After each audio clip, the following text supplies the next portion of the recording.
Hello everyone, how you doing? I'm Steve G for Steve G Fishing, and welcome to another one of my videos. In today's video we're going to talk about spinner baits and a different way of how to work them.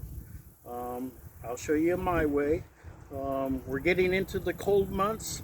The fish are starting to go a little bit deeper, so you want to take baits to go a little bit deeper with them.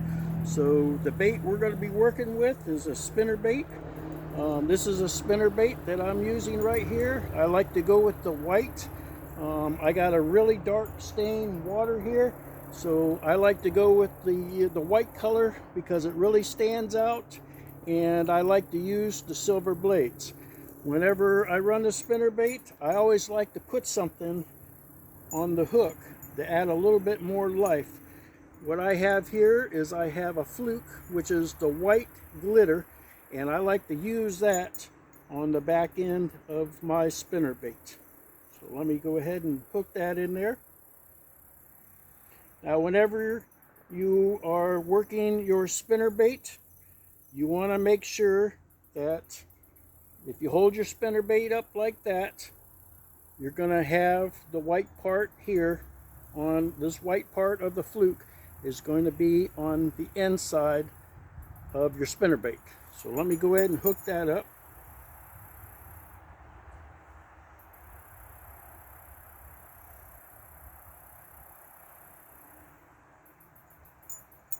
And I'll take that right there where that cut is, and I'll push that up just like you see right there. So this is how the bait looks when it's rigged. So let me bring you over to the water.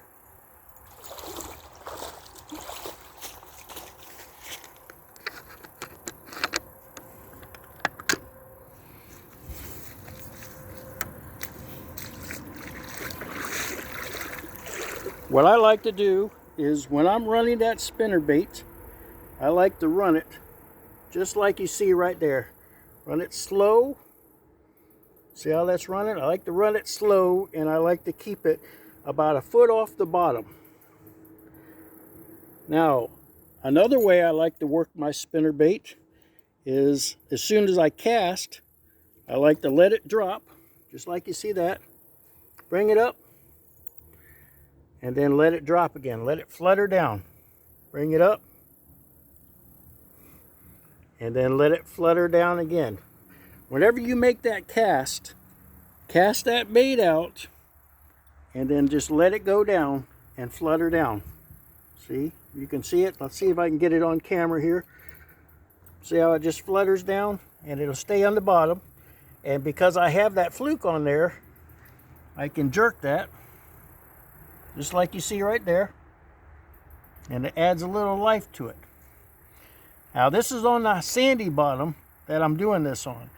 If it's in the hydrilla, you want to run that about a foot off the bottom of that hydrilla. You want to stay right above it, just like I'm running it, like you see right there. Now, if the hydrilla is really thick, what you want to do is you want to run that right about a foot underneath the water. You want to try to stay above that hydrilla.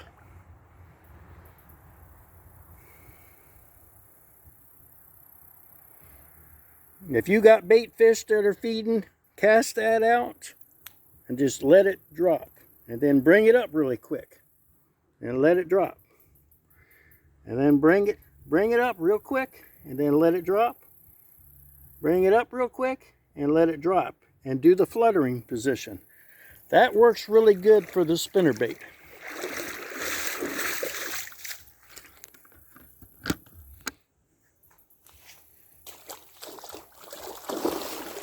If you don't want a fluke on there, you can run it without the fluke. Let me show you something. If you want it without the fluke, let me take this off. They have hooks that you can put on the spinner bait, and you slide that hook all the way to the center here, and then you take a piece of the plastic worm and you can slide it over that, and that'll keep that hook from coming off. Whenever you cast this bait, I like to run it about a foot underneath the lily pads, or another way you can run it, hold on a second, and you can run this without the fluke.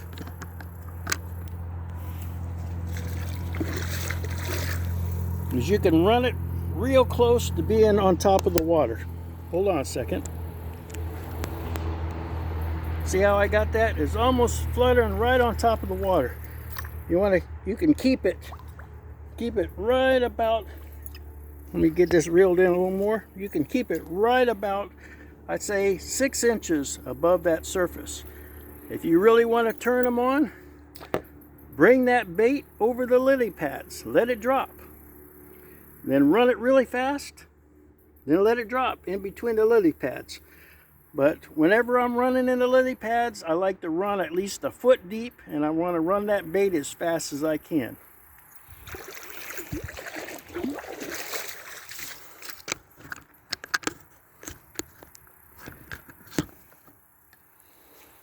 So when you get out there, just give that sucker a cast. One more time. Let it stop, sink to the bottom, and then bring it up. Now, like I said, I like to bring it. See how I'm bringing it right across the water? Watch again. I'll flutter it across the water. See, I cast it out. And see how I got that coming? It's coming really fast across that water.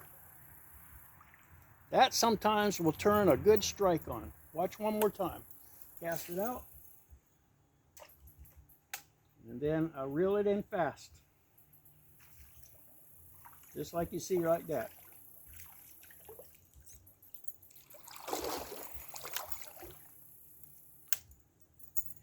Remember, when you're working spinner baits, there's different ways you can do it.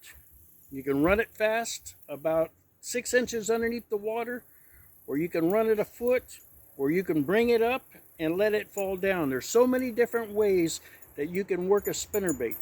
Also, if you don't want to use the double blade, you can work it with just one blade.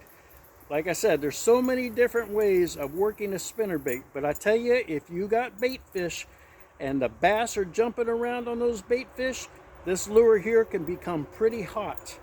Or you get into the evening hours and you're reeling that around the brush, it can be pretty hot as well. Well, that's the spinnerbait, and that's the best knowledge I can give to you for running a spinnerbait. Get out there, catch some fish. If you ever get a chance, take a kid fishing.